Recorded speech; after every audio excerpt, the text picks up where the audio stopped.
Matt Brebner for Rebel News here in Vancouver, BC on Commercial Drive.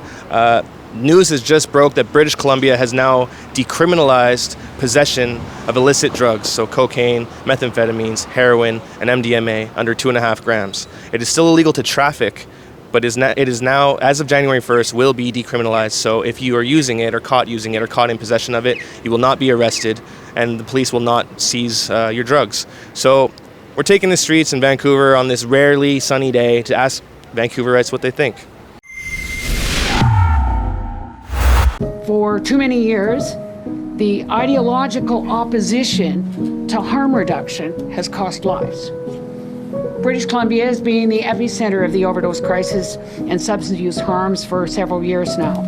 And in 2016, then Provincial Health Officer Dr. Perry Kendall declared a public health emergency. I also want to take a moment to thank him for all his leadership and his ongoing work to end this crisis. Since 2016, there have been over 9,400 deaths due to toxic illicit drugs. In 2021 alone, more than 2,200 lives were lost in this province.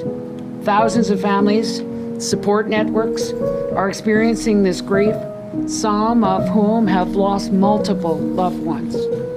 Despite the best efforts in increasing harm reduction, the crisis has worsened. The increasingly toxic illicit drug supply has exacerbated the already heartbreaking loss of life.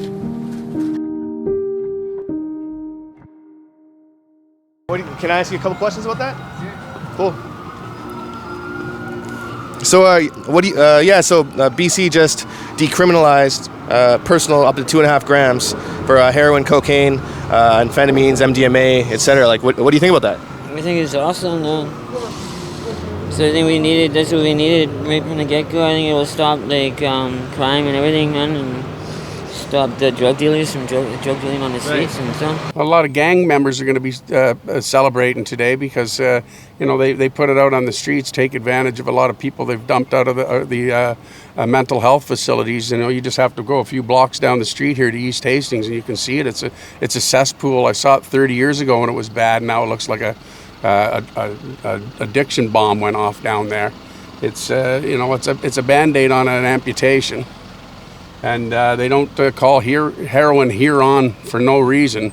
Enabling doesn't help anybody. We have to face hard facts. I think that's great news. I think that's keeping a lot of people safer and just making it easier to access.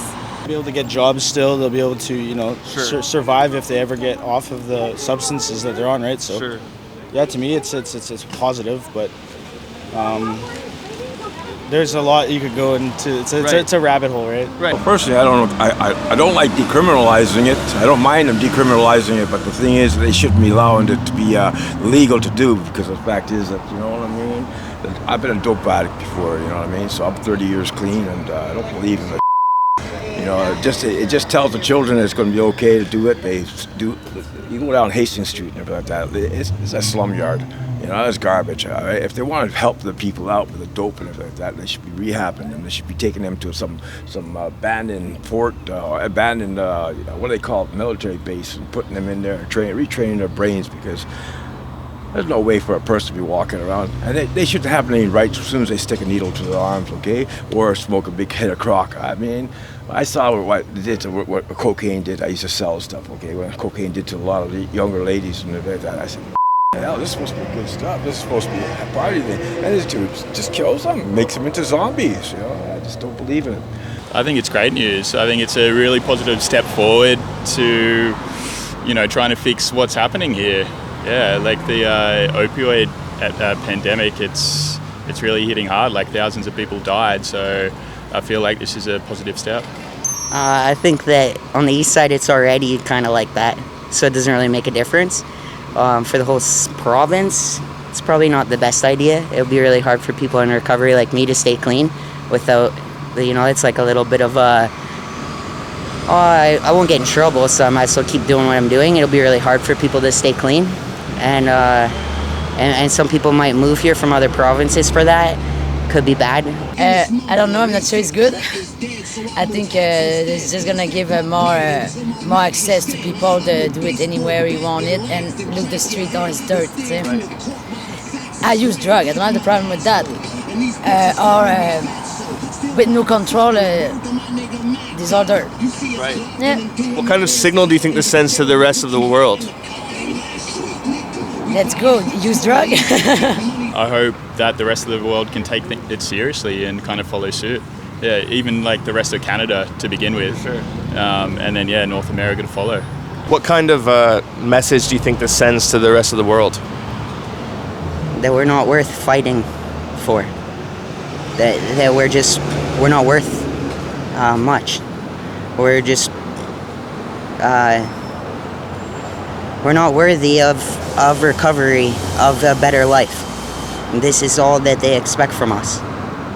See, like British Columbia is infamous for its drug culture, not only in the downtown east side, but recreationally. You know, it's one of the only places in the world where, especially party drugs like cocaine and MDMA are so rampant, and they're such a part of like our culture here. What kind of effect do you think that like this law will have on our party scene and our recreational community?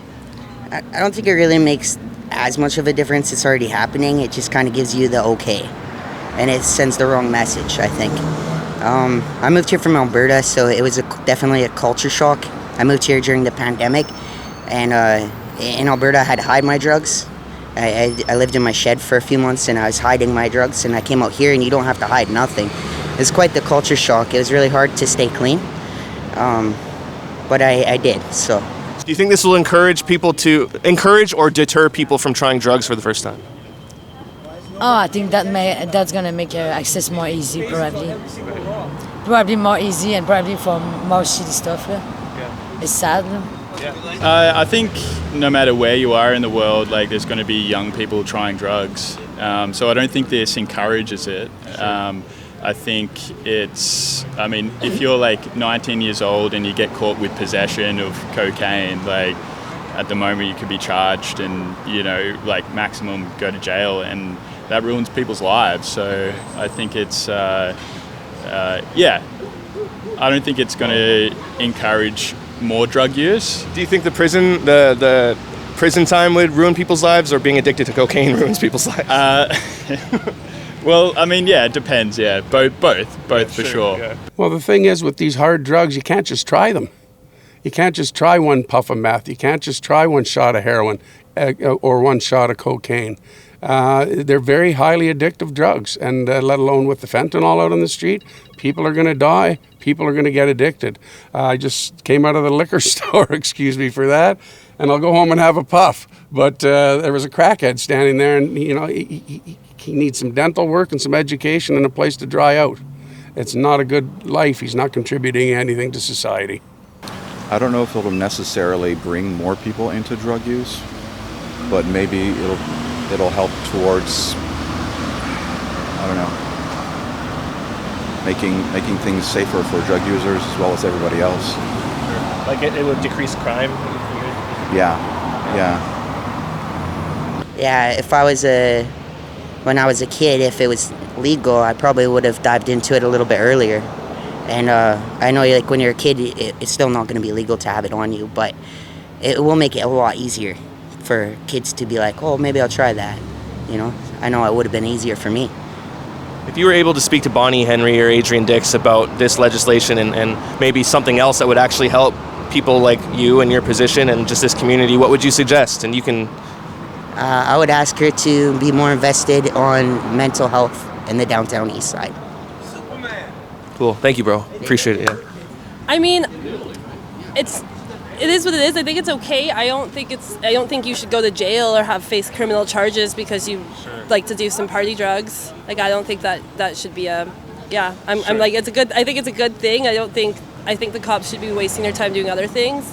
So yeah. Alcohol has been legal now for how long, right? So, and yeah, there's always going to be a slight need to want to experiment, but I don't think it's going to stop kids from doing it. You got music these days. Music is portraying drugs as a thing to help but it really doesn't. Do you think that we will see a rise or decline in overdose death because of this legislation? I think it's just going to be what it's going to be. I mean, it's already through the roof anyways. I don't think legalizing it is going to make it any more or less. People will do what people will do. And, what the law has to say about it has never made a difference up to this point. So why would it start making a difference now? Well, I don't have a criminal record, and I don't really want one for graffiti, right? So I just use chalk.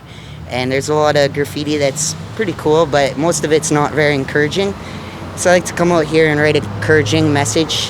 This one's about recovery, as I'm in recovery. When I was doing it, this guy walked by, a homeless dude, and he said, "Hey, you made me feel worthy." And I said that was the point. So it's just inspirational.